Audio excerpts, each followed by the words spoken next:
The 5th of April 1992. In Ohio, the police taped off a crime scene beside an isolated rural pond. A 44-year-old fisherman lay dead, the victim of a brazen attack. He was fishing from the bank when somebody came by and shot him with a high-powered rifle. Before long, a task force alerted the public to the search for an elusive serial killer who was preying on sportsmen. I think there was fear. I think there was a great deal of fear. We knew that this person was out there, that people were in danger. Beware, be careful. Don't hunt alone. Don't be alone when you're hunting, when you're fishing. Be aware of your surroundings. There is somebody out there aiming for you. As well as the police, others also chronicled the investigation on film, on paper, and on tape. Through their lenses, they captured the story of the silent sniper.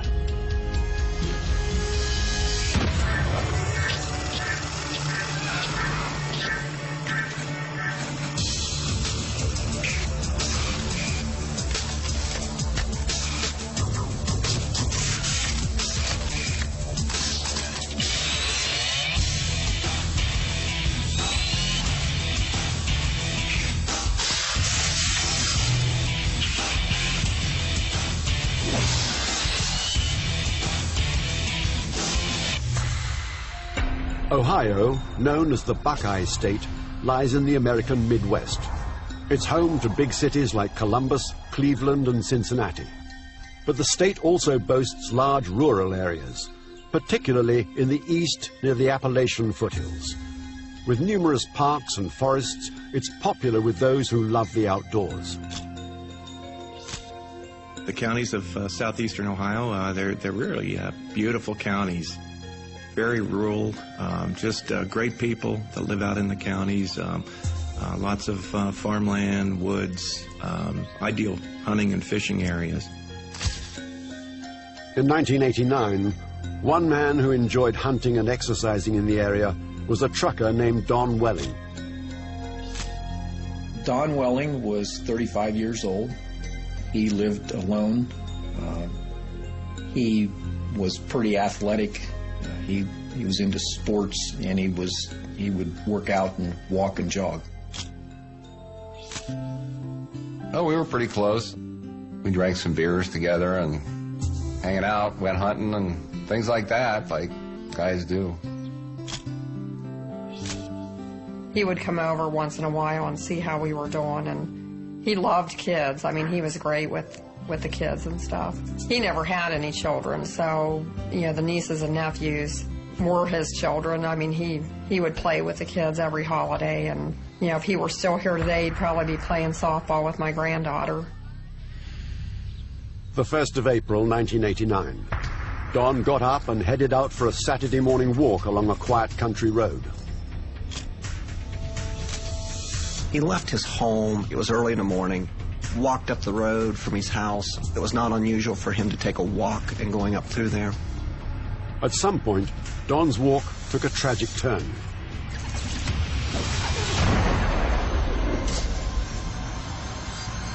Moments later, a motorist came across his motionless body lying on the road. An ambulance was dispatched, as well as deputies from the sheriff's office. Initially, it was thought that maybe he had been struck by a vehicle. But the authorities quickly realized that this was no accidental hit and run. Closer examination revealed that Don Welling had been killed by a gunshot to the chest. And I'd come home from work, and they were all kind of sitting around there, and I thought, what's going on? My wife told me that he'd been shot. He was only 35 years old when he got killed, and he had a lot of his life yet to live, and he just cut his life short, and I just think that's a tragedy.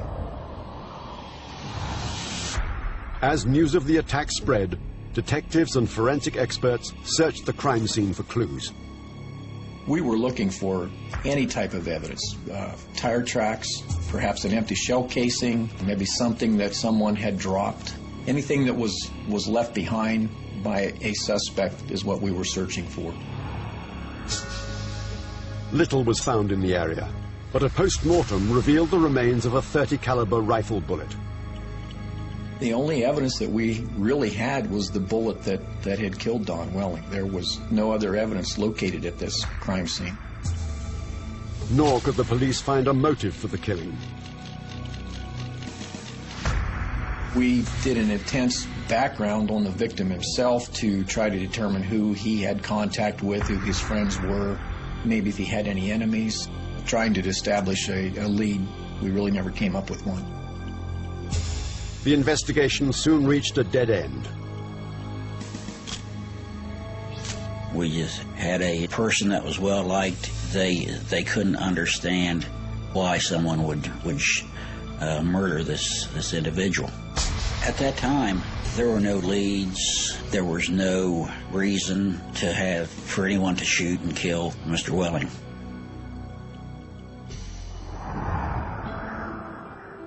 The 10th of November 1990, over a year and a half since the unsolved shooting of Don Welling. In another county in eastern Ohio, 21-year-old Jamie Paxton was planning to spend the day bow hunting for deer. Jamie was a young man. He enjoyed the outdoors. He enjoyed hunting, fishing. He lived at home with his parents. He had a girlfriend. He worked in a local factory. Jamie had got out of his vehicle in a rather remote area. He had left his bow in his car. An unknown vehicle stopped on the road below. Seconds later, gunshots rang out. Jamie dropped to the ground.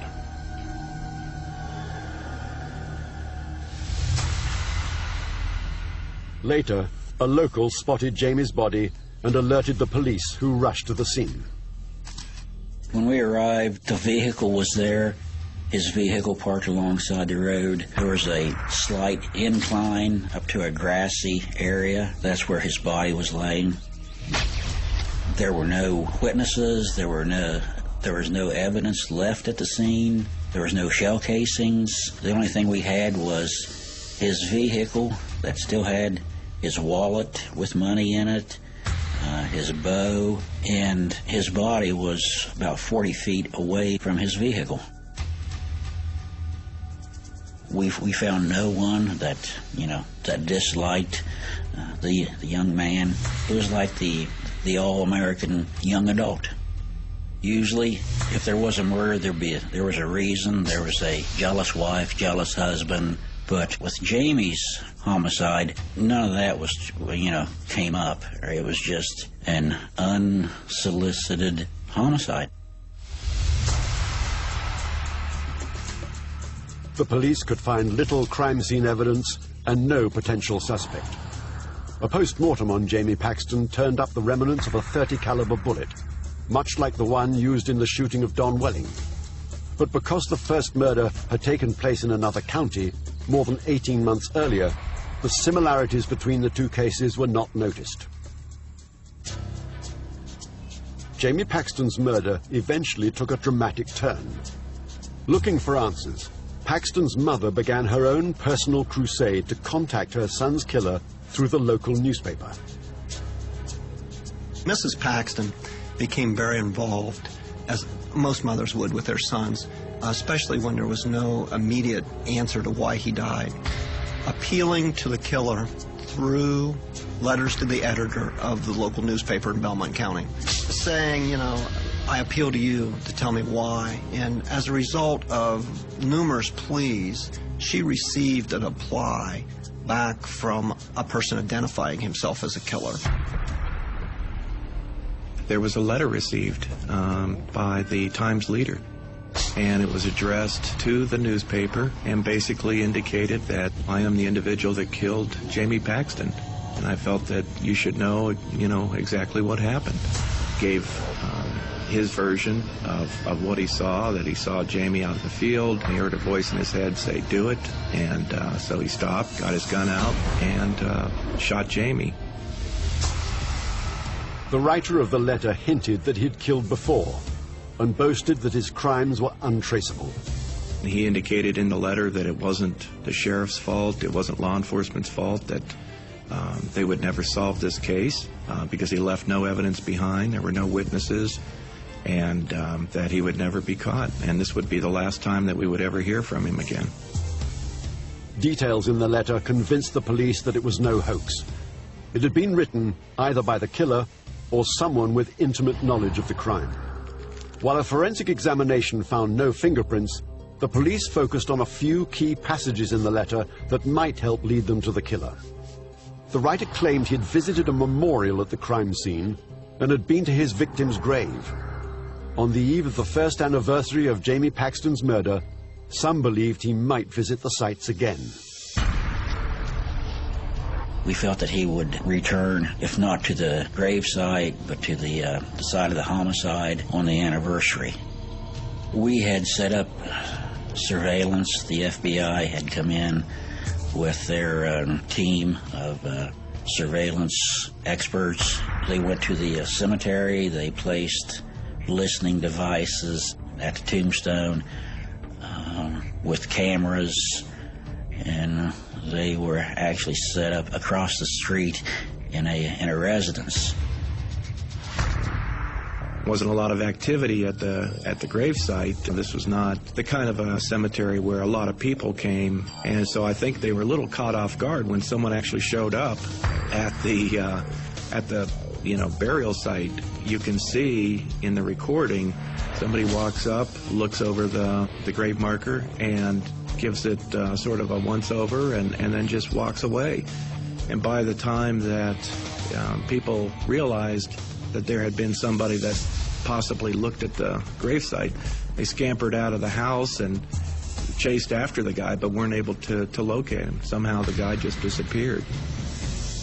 The surveillance had failed, and a dangerous killer would soon strike again, sparking one of Ohio's most intensive manhunts.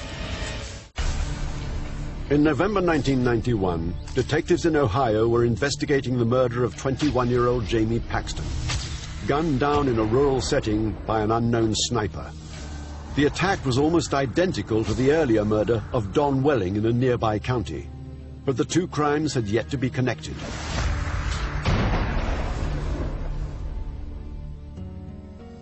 The 14th of March 1992, in eastern Ohio's Coshocton County, 48-year-old Claude Hawkins rose early, planning to spend the day pursuing his favorite pastime. Claude Hawkins had several kids, was married. Claude was a hard-working guy at a steel mill. By all accounts, didn't have a single enemy. Just went about his business, went to work every day. And one of the few things that he did on his own was he liked to fish. So he packed his tackle box and went out to the scene, went out to Wills Creek Dam and parked his car not too far from where he walked down to be close to the river area. He fished the tailwaters of a lot of these small streams and creeks in this area. And he was fishing the tailwaters of Wills Creek Dam when somebody from behind him and up on the road shot him in the back. The police searched the crime scene but found little trace evidence. The body of victim Claude Hawkins was eventually removed for autopsy. X-rays were used to locate traces of the fatal bullet.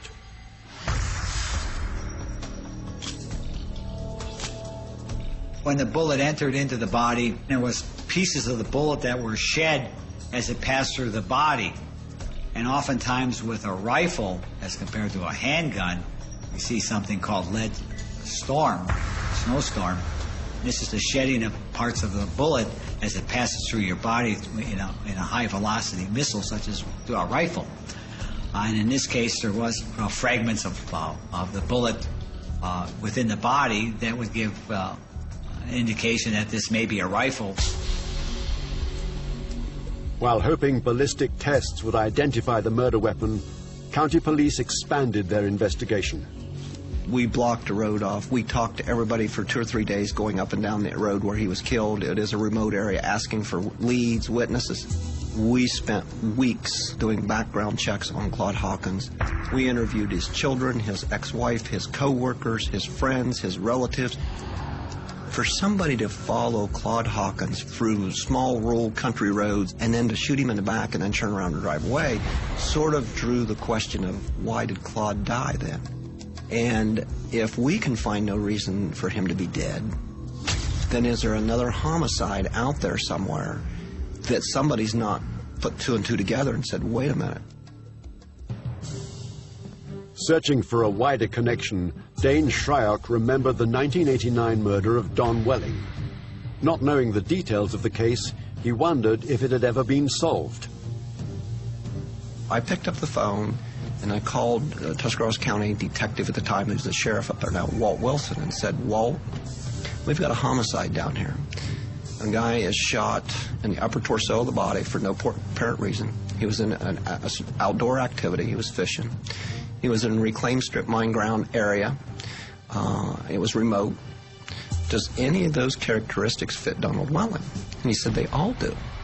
I said, well, do you think, by chance, that these two homicides are connected? He said, I don't know. Shryock sent out a teletype to county police throughout eastern Ohio and bordering regions, looking for similar cases. He soon learned of Jamie Paxton's murder. Ballistic tests revealed that the most recent victim, Claude Hawkins, had probably been shot with a 6.5 by 55 millimeter Swedish Mauser, rather than the .30 caliber rifle noted in the earlier cases. But there were other striking similarities between the attacks. Another shooting incident in nearby Muskingum County also came under fresh scrutiny. In late 1990, 30-year-old Kevin Loring had been found dead after leaving the rest of his hunting party. And initially, Muskingum County had ruled that as a accidental shooting by another unknown deer hunter. I knew the detectives down there fairly well myself and said, you know, I believe this case is involved.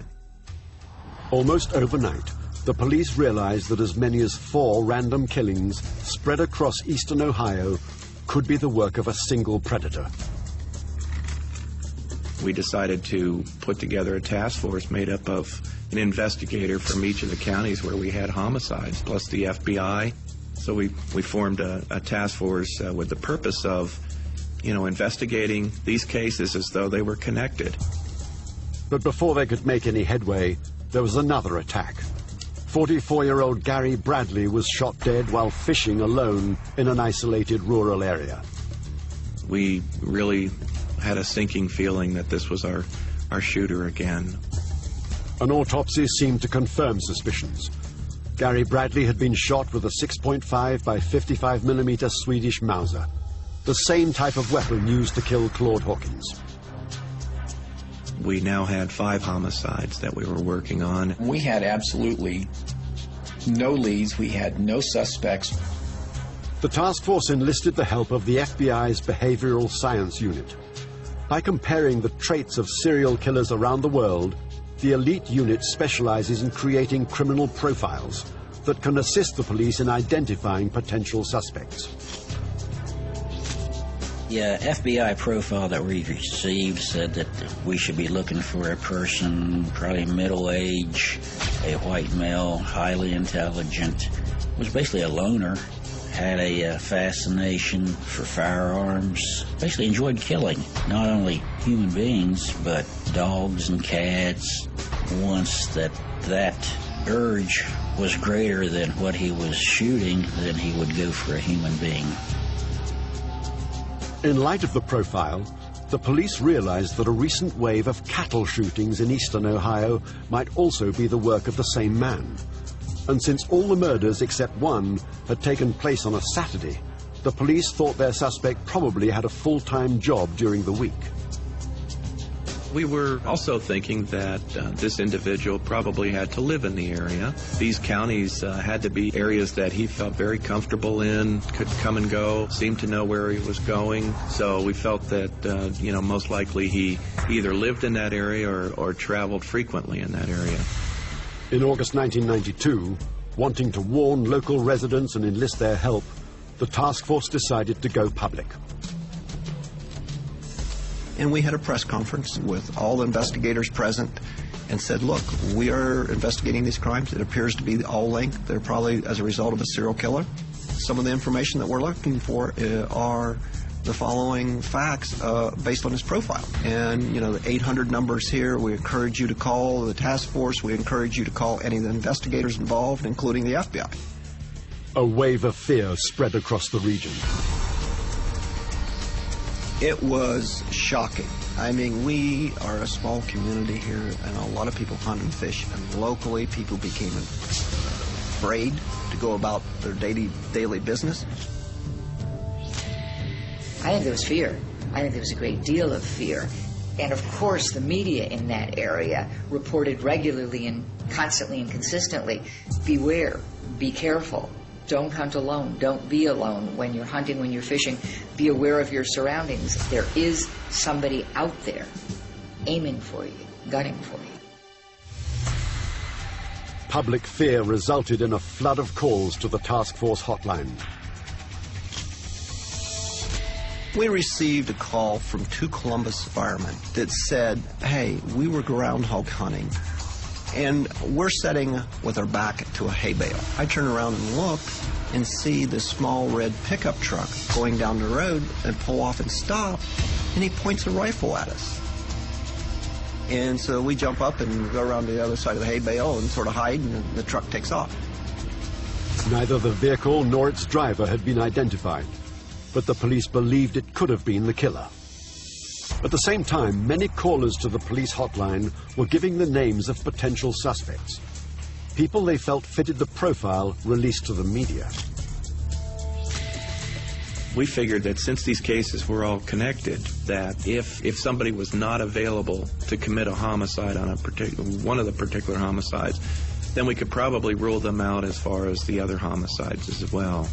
Was he at work? Does he have a job? Okay, well, normally if he's at work and these crimes occurred during the day, was he available? And, you know, a lot of people were not available, so it was easy to weed out. You know, we were working every day. We were working long hours. These were very stressful times. But all we had to do was think about the families that, you know, had lost loved ones. And, you know, it made it easy to go out there and, you know, do your job.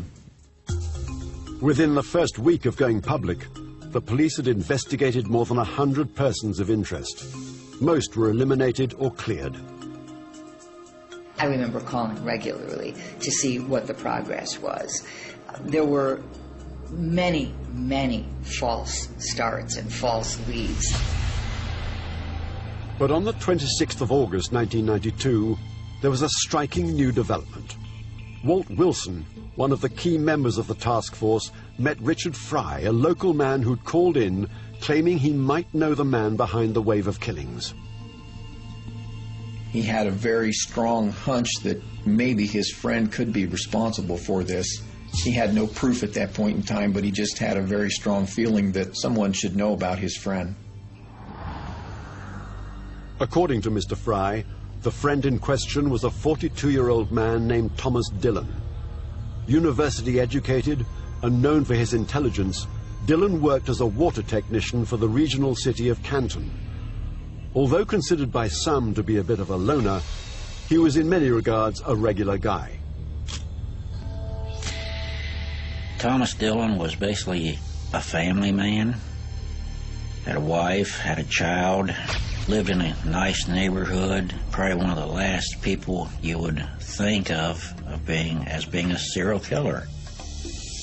But what Dillon did in his spare time closely fitted the FBI profile of the killer. Since childhood, he'd shown a love of shooting, even torturing animals. He was a gun nut. He loved his guns. Tom Dillon drove all over remote areas. He would kill any type of animal that he saw. He would shoot them. He would shoot dogs, cats, deer, groundhogs, whatever he could possibly find to kill, he pretty much would kill it. Richard Fry believed Thomas Dillon was the likely culprit behind the rash of shootings that had targeted livestock in the area in previous months. Perhaps most unsettling, Thomas Dillon had recently expressed a fascination with serial killers. He talked about reading books, and particularly about other serial killers. Talked about the availability of spending time driving in these areas.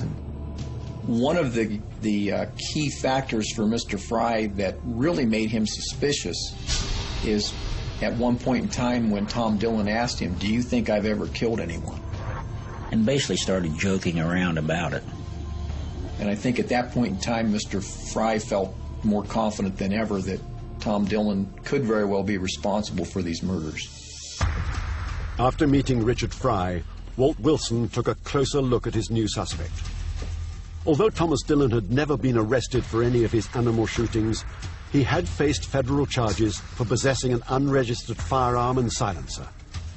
These charges currently prohibited him from carrying a handgun. Also significant was his whereabouts at the time of the 5 murders. One of the first things that I did is I made contact with Canton Water supervisor. I spoke to the man and I requested a copy of Tom Dillon's vacation schedule. And when I sat down and looked at it, he worked Monday through Friday. He had Saturday and Sundays off, which a lot of these crimes took place on the weekend. And unlike many other potential suspects the task force had looked at, Thomas Dillon was also off work the day Kevin Loring was killed, a Wednesday. Tom Dillon took a vacation day on that particular day. His vehicle also matched the one reported in the incident involving the 2 groundhog hunters. I took photographs of Tom Dillon getting into his truck once he left work. The truck was a red Toyota truck, which we had reports of a red pickup truck in our county where we'd had problems. We were able to dismiss all of the tips that had come into the offices. But, you know, when the tip come in about Tom Dillon, instead of having to dismiss him, his information just kept getting stronger and stronger. You know, he became the focus of our investigation. Close surveillance of Thomas Dillon would raise even more suspicions, especially when the task force witnessed his violent tendencies firsthand. September 1992. In Ohio, a task force was searching for a serial killer who'd shot dead 5 men in isolated rural settings. The prime suspect in the case was 42-year-old Thomas Dillon, a local gun fanatic known for his love of shooting animals. Although the police had no strong grounds to arrest him, he matched the FBI profile of the killer and had been off work on the day of each crime. And so they really believed that he was a strong suspect, and they had focused on him. But there's no real evidence. You know, you have to understand that nobody saw any of these shootings take place. There is no witness that's going to say it was a male, white, so-and-so height, so-and-so weight, driving a red car. No one saw anything. There were no spent casings. There were no fingerprints, you know, just nothing. Looking for a break in the case, the task force began following Dillon when he wasn't at work. Much of his time was spent drinking beer while cruising the back roads of eastern Ohio. To avoid detection, an aeroplane directed unmarked cars on the ground. We wanted to see what he did on a regular basis, where he went. Did he visit some of these crime scenes again? Did he go to the grave sites of any of our victims? Did he seem to be out there stalking maybe the next victim? During our surveillance, it was an extreme concern that Tom Dillon may attempt to kill someone while we're actually having him under surveillance. And on this one occasion, there was a jogger, a female jogger, and Dillon went past her at a slow rate of speed. The aircraft was calling out to us that there's a jogger on the road and he's slowing down. We were, you know, frantic. We didn't know what was going to happen next. And the airplane says, never mind, he's went by the victim. So we thought, all right, that was just innocent. Well, much to our chagrin, Dillon turns right at the next corner. And the airplane screams out, he's turning right again. And we're thinking, is he making a square on this person? And then when the airplane screams he's turning right for the third time, it's quite obvious. Should we move in now? You know, what should we do? I mean, I remember Dane and I were sweating bullets. And all of a sudden, the airplane says the jogger stepped off into the woods somewhere. Because we thought we were going to have to move in and, you know, prevent him from hurting her.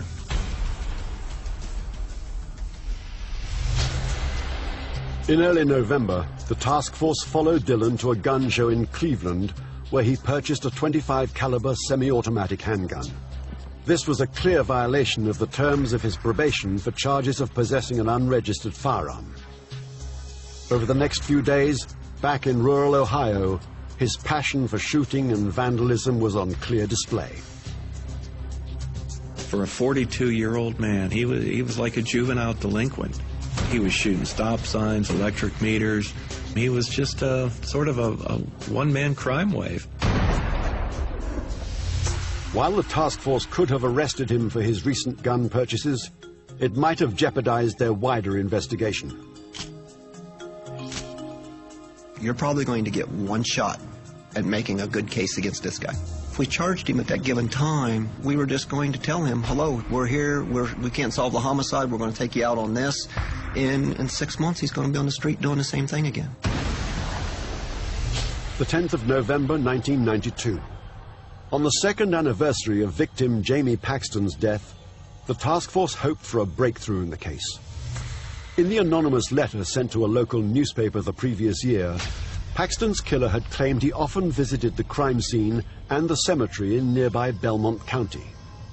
Indeed, a mystery figure had been spotted at the cemetery a year earlier, on the day of the first anniversary. If Thomas Dillon was indeed the killer, a visit to either location might expose his guilt. On that particular day, he did not go anywhere near Belmont County. I mean, he come out of the house and raked leaves on that given day, and was very disappointed for a while. The following day, however, Dillon drove to Belmont County, where he visited a local newspaper office. Inside, he purchased a day-old newspaper, the one published on the anniversary of the Paxton murder. The police discovered that Dillon's sporadic interest in newspapers seemed to coincide with the time frames surrounding the killings. We found out that he had, in fact, been interested in some of the homicides, and had actually taken a subscription to the local newspapers in order for him to follow the accounts of the investigation and that. So that was another very positive thing that we developed that indicated to us we were on the right guy. The more we followed him, I think the more we felt he was responsible. But the detectives still had little in the way of hard evidence tying Dillon to the murders. In late November, they followed him to another gun show, where he purchased a .22 caliber rifle, again in violation of his probation on federal firearms charges. We would have daily discussions on where we were, how much longer could we risk Dillon plowing into somebody because he's drunk, or, you know, shooting somebody. What more can we gain at this point? And then we had deer season coming up, which means that there's going to be a lot more people, a lot more targets out in the woods. You know, we just reached a point where what we hoped to gain further was outweighed by the risk involved. So we come up to the decision that we would arrest him on the probation violation, but continue to work on the evidence that we had on the homicides. Maybe we need to attack it with search warrants and see what we can come up with. On the 27th of November, the task force made its move, confronting Dillon as he left a local shop. With their suspect in custody, search warrants were executed. Dillon's home, office, and pickup truck came under close scrutiny. The task force was there looking for weapons, newspaper clippings, letters, anything that would connect him to any of these homicides. Ideally, the police hoped to find the two weapons used in the shootings. One of them was a rare Swedish Mauser rifle. We found a lot of evidence of maps of southeastern Ohio. We found a lot of hunting articles. We found some hunting supplies, crossbows, that type of thing, but found no direct evidence to any of these homicides. Maybe a journal, maybe something he'd kept, some indication, clippings of all the homicides that he kept in a scrapbook, anything like that. But those things didn't, if they existed, we didn't find them. At the same time, Dillon was shown photos of the crime scenes in an attempt to get him to admit to the killings. I think we were starting to get to him, and I really think that he was thinking about, these guys know that I'm the one, you know, that I'm involved, and you know, I just need to come clean. And we just got him to a point where you could just see he was on the verge, and all of a sudden he collected himself, and he basically said, you know, it would serve no purpose for me to confess to anything at this point. So he said he was done talking. The task force would make a final attempt to gather evidence tying Dillon directly to the murders. If they failed, a serial killer could soon be free to strike again. December 1992. In Ohio, a task force had arrested 42-year-old Thomas Dillon. Although they still lacked hard evidence tying him to the crimes, they were convinced that he was the serial sniper who had stalked and killed 5 men. I remember a press conference being called by the task force the day that they announced finding him. I think there was great relief that somebody was in custody. I think there was great surprise. I think there was great shock. Well, we were happy that they finally caught the guy. I think everybody was uptight. They were not too happy that they had a person of this nature running around. I suppose a lot of them thought that maybe something like this couldn't happen in a small community. I think it was a relief off everybody once they finally did capture him. As well as releasing details about their suspect, the task force listed the weapons they were searching for, including the Swedish Mauser used in 2 of the killings. I know that they asked for anybody and everybody who knew Thomas Lee Dillon, that they asked anybody to please come forward, that any tips at all would be appreciated. I know they were trying to tie evidence together. On the 4th of December, investigators got a potential breakthrough. A gun dealer saw Dillon's photo in the paper and recalled doing business with him. Looking through his records, he realized that on April the 5th, the day Gary Bradley had been shot, Thomas Dillon had sold him a Swedish Mauser, much like the gun now key to the investigation. Later that day, task force members met the dealer to examine the evidence. And the gentleman that had the weapon says, you know, not only did I buy the gun, gentlemen, but I also bought all the reloading dies and all the ammunition that came with this gun, including boxes of it. And he brought out the receipt that had Dillon's signature on it, the date that it was purchased, the location. So, I mean, it was just a fantastic piece of evidence. And a lot of people in the task force were convinced they had the right guy, but that's not going to get you anywhere in a court of law. You need really hard facts. And they just didn't appear, and because nobody ever saw anything until we got the rifle.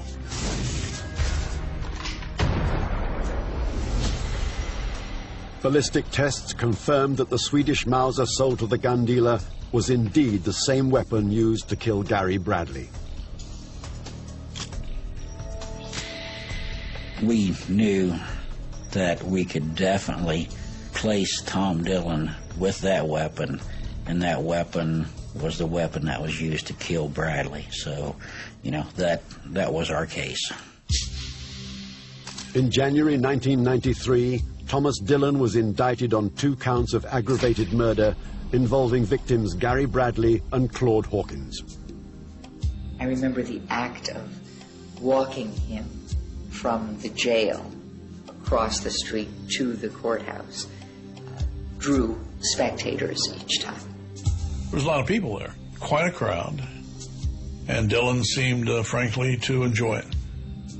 I think he was sort of interested in the attention that it was getting. He seemed to thrive on the attention, the media attention.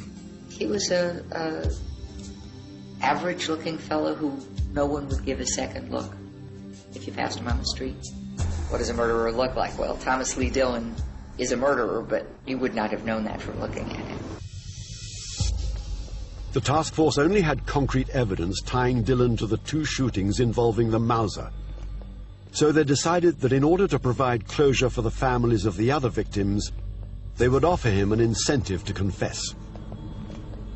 The only way we can get Dillon to admit the other 3 and so forth is to take away the death penalty. Make an agreement, he pleads guilty to all 5, cooperates, talks to the police, etc., etc., and in return for that, we'll give him life without parole.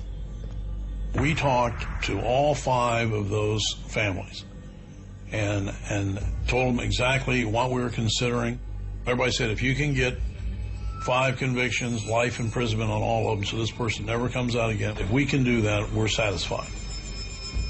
With convincing evidence against him and the chance to choose between the death penalty and life in prison, Thomas Dillon finally agreed to speak to the police. On the 2nd of July 1993, he provided a lengthy videotaped confession. He showed no remorse as he talked police through the details of each killing. He offered little in the way of motive, except to say that he sometimes heard a voice in his head urging him to kill. All of us were stunned, saddened, I'm not sure what the word, by just the lack of any type of compassion in Thomas Dillon. I mean, he may have well have been talking about an inanimate object. You could show him these terrible pictures that you might turn away from and they might haunt you, for weeks or months or perhaps even years, With him, he's studying him like you're looking at a butterfly or, a Picasso or something. He was just as cold as you could possibly be. I think he's proud of what he did. Proud of what he did. That's just the way his mind functions. And I just remember some of the questions and the way he answered them. I don't care whether it's a man, woman, I'm there to kill. And it's exactly what he meant. It was just, he didn't care. It was genuine, and he was somewhat taken back that somebody would ask him a question. You wouldn't shoot a woman, would you? When, of course, the answer was, well, of course. That's who I pick out. That's it. On the 11th of July 1993, Thomas Dillon appeared in a packed courtroom for sentencing.